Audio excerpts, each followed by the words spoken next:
getting creative and testing out all sorts of wild ideas, and pickup trucks took a wild turn and transformed into something out of a sci-fi movie. From humble work buddies to big shots in the auto world, pickup trucks have come a long way. Sometimes things get a bit too far with the creation of some of the most bizarre trucks you never even knew existed. So fasten your seatbelts and get ready to watch 7 of the weirdest pickup trucks of all time you've never seen. The Toyota Dually Sunraider, landing at number 7 on our list of the weirdest pickup trucks ever. Now, is this the typical Toyota straight out of the factory? Nope. It underwent a transformation at a second-party shop in California. These trucks were being customized for a whopping 4 years. They either rolled out as the Dually Sunraider or got turned into motorhomes. Speaking of which, these trucks were the foundation for a number of RVs, including the Dolphin and Chinook. Now, take a peek at that side view. See that back seat? It's like a limo back there. And get this. Some say that seat can slide out and transform into a cozy couch all on its own. Now, how cool is that? These trucks were meant for towing, packing a reliable 22R 4-cylinder engine known for its endurance and solid performance. With around 100 horsepower and 129 pound-feet of torque, they were no slouches. It's pretty wild, right? A small dually truck with unexpected power. Despite its capabilities, it was as slow as molasses, especially in places like Colorado. Here's a cool tidbit for you. A Toyota SR5 Sunraider dually pickup truck paired up with its matching 19-foot fifth-wheel Sunraider travel trailer. The Sunraider trailer was fully furnished with all the extras. It had a proper bathroom with a toilet, shower, and sink, plus a complete kitchen featuring a real stove oven combo and a hood fan. Not to mention, there were double sinks in the kitchen and enough space to comfortably sleep 4 adults. Moving on to number 6, we have a rather unique truck, the Volkswagen Caddy. In other parts of the world, they called it the Volkswagen Caddy, but here in the US, it went by the name Rabbit Pickup. Did you know that the very first Caddy made in Poland rolled off the production line in Poznan 20 years ago? It was quite small and the only truck at the time in the US with front-wheel drive exclusively. Most of them came with a little diesel engine, offering modest speed. Based on the Mk1 first generation of the Golf platform, it featured different versions and styling options, including square or round lights. This truck had 2 engine options, a 1.7-liter gas, fuel-injected engine with nearly 78 horsepower, and a 1.6-liter diesel. The diesel versions are still popular today, especially for biodiesel conversions. One distinctive feature of the diesel was it had a 5-speed transmission, with the 5th gear labeled E for economy. They are a common sight on the road, demonstrating that with proper care, they can last forever. In the UK, the Volkswagen Caddy has a dedicated fan base that includes clubs and communities. Owners frequently add aftermarket accessories to their cars, such as alloy wheels, lowering kits, and custom bodywork. Performance enhancements like exhaust systems and engine tuning are also common. Adding aftermarket wheels and lowering the suspension are common upgrades that enhance both appearance and efficiency. Custom bodywork, including spoilers and side skirts, is another common enhancement that enhances aerodynamics and style. Fun fact, did you know? The Caddy community in the UK isn't just about modifications. It's also about events and meetups. Enthusiasts gather at Caddy-focused shows like Dubbed Out Festival, VW Budberg Festival, Camper Jam, and the Caddy Shack Show to showcase their rides, meet others, and compete in fun competitions and games. It's a vibrant community where people who love their caddies come together to show off their awesome rides. Now let's talk about number 5 on our list, the International MXT. This bad boy is a whole different beast, literally. It's like a medium-duty semi-truck, but with a twist. They called it the MXT, short for Military Extreme Truck, and it lives up to that name. Imagine it with all that jazz, flames, and roughness. It's big, it's bold, and it's not exactly built for speed. Companies like Red Bull spotted their potential and outfitted them with giant billboards and speakers for promotions. These trucks pack a punch with a diesel V8 engine, boasting 230 horsepower, matched with a 5-speed automatic transmission, similar to heavy-duty Chevy Silverados. Weighing in at a hefty 2,500 pounds, it's a real powerhouse that can tow up to a whopping 12 tons.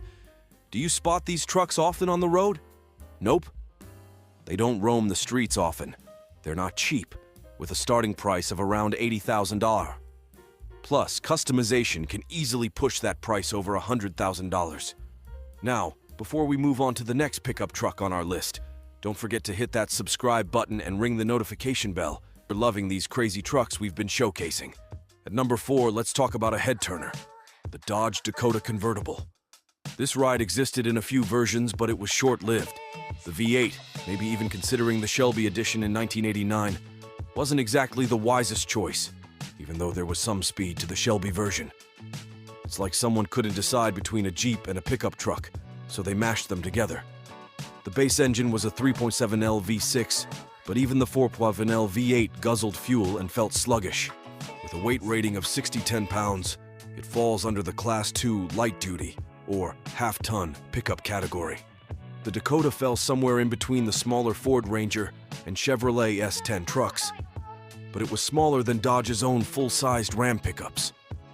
The Dakota pickup trucks from the first 2 generations are not too bad. The last one wasn't that good. It was nothing special except the convertible top. It's similar to how some Jeep models today try to spice things up to draw people into showrooms. Even though Dodge discontinued the Dakota in 2011 and Ram took its place, people still have a soft spot for the vintage Dakota pickups.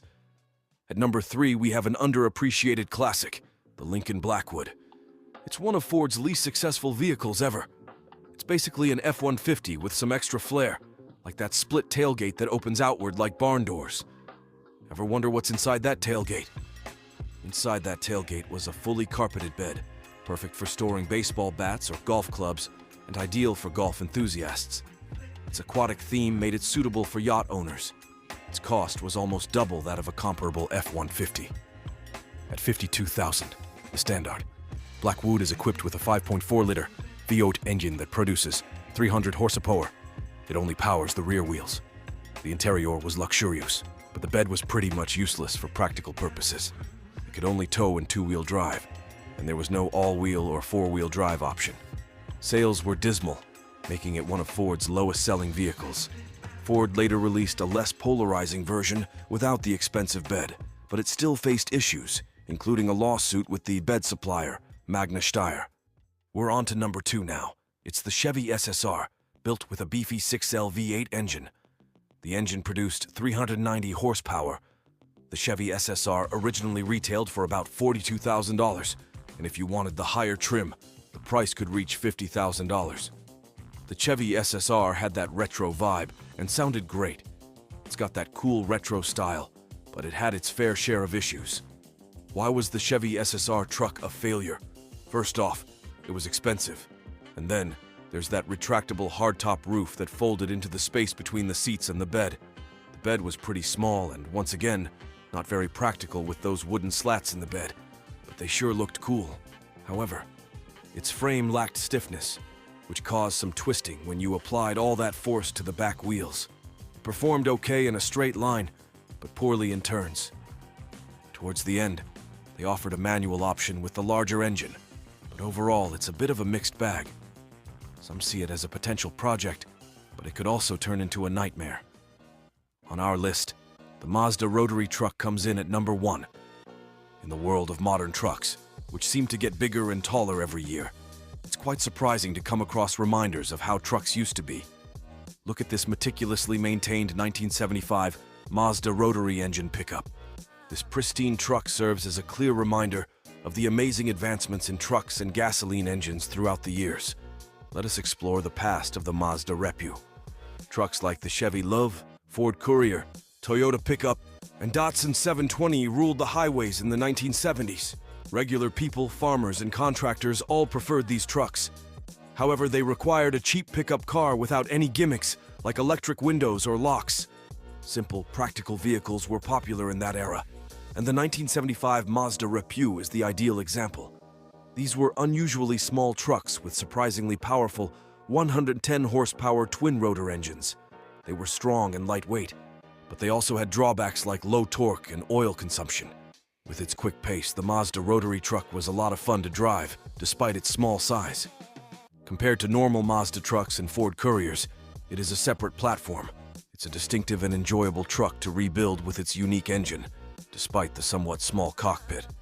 Mazda widened the truck's stance to fit this engine, and the engine produced 110 horsepower.